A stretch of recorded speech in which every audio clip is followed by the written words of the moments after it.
Biro Badan Usaha Milik Daerah, BUMT, dan Badan Layanan Umum Daerah, BLUD, Sekretariat Daerah Jawa Tengah menilai, kerugian sebesar Rp21 miliar yang dialami PT Pusat Rekreasi dan Promosi Pembangunan, PRPP, terjadi karena sengketa lahan.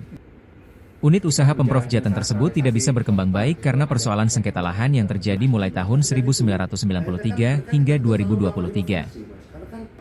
Dulu itu kan terjadi sengketa lahan yang menyebabkan banyak investor memilih wait and see, ujar Kepala Biro BUMT dan BLUD Sekretariat Daerah Provinsi Jawa Tengah, Agus Prasutyo kepada Tribun di ruang kerjanya, Kota Semarang, Kamis, 9 Juli 2026. Kinerja PRP masih mengalami kerugian tiap tahunnya disebabkan antara lain yang pertama, dulu itu kan terjadi sengketa lahan. Jadi PRP itu dulu sengketa lahan, itu kan. Karena terjadi sengketa lahan itu menyebabkan banyak investor yang wait and see, karena lahannya belum beres, gitu kan. Nah, terjadi sengketa lahan baru dapat diselesaikan 2023 lahan itu. Kita menang dari Yusril Iza Mahendra waktu itu sekarang jadi menteri pengacaranya, karena dari PT Pak Yusril kita menang, sehingga tahun 2023 baru dapat diselesaikan, gitu kan.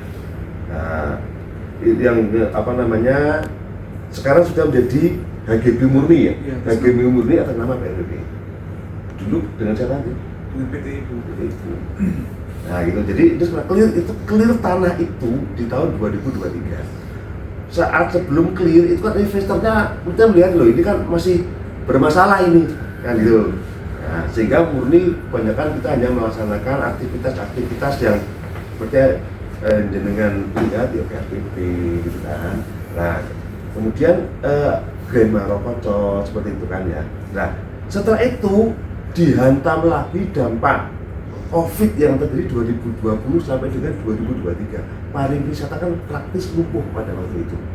Nah itu kan membuat PRPP goyang itu kan, ya goyang.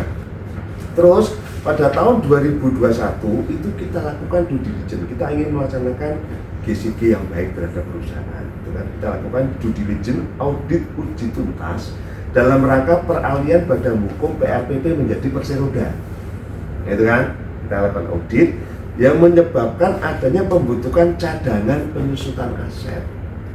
Nah itu sejarah panjang PRPP-nya kan, itu yang terjadi. Sehingga yang tadi saya sampaikan poin ABC itu yang menyebabkan kinerja keuangan PT PRPP masih membukukan rugi kumulatif. Ya, rugi kumulatif sehingga belum bisa berkontribusi terhadap dividen Jawa Tengah. Jadi umpamanya di dalam operasionalnya untung gitu Mas ya, tetap nggak disetor untuk menutup kumulatifnya dulu, begitu terus, sehingga kan tercatat di akuntansi masih rugi, betul-betul ya. Nah, seperti itu posisi PRPP, karena tidak ada cadangan penyusutan aset yang harus dilakukan dulu tidak. Nah gitu loh, sehingga kami ingin mendingan kita terbuka, biar ini posisi sebenarnya, kami tidak ingin menutup-nutupi pada pimpinan, sehingga kita bisa melakukan rencana korporasi apa yang harus dilakukan dengan kondisi seperti ini, kan begitu. Ya, ada untung, tapi kan keuntungannya tetap untuk menutup kumulatif kerugian dulu, kan gitu. Itu, tapi walaupun demikian itu kan masih jalan tuh. Kayak kemarin itu kita jatah itu kan dapat berapa sih? Omsetnya 5,1 miliar, itu kan ada beberapa masukan. Itu yang terjadi. Nah, itu sejarah kerugian seperti itu. Ya, yang jelas Mayokoco itu waktu itu bagus. Begitu hanya Mayokoco kan akhirnya hancur tanda kutip ya, COVID. Lumpuh udah. Orang nggak bisa kemana-mana, gitu kan 3 tahun. Dampak pariwisata kan mungkin sampai sekarang tuh masih berlanjut. Kadang-kadang walaupun saya di daerah lihat, sekarang ada banyak bis pariwisata, alhamdulillah. Nah itu tantangan kita di PRPP bagaimana bisa menghidupkan lagi ikonik, sangat ikonik itu yang tidak dimiliki oleh provinsi lain.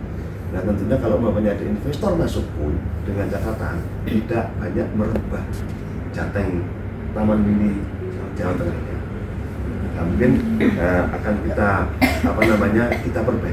perbaiki ya, kita akan menarik investor yang seperti disampaikan oleh Pak Gubernur dalam paripurna dalam setiap itu ya.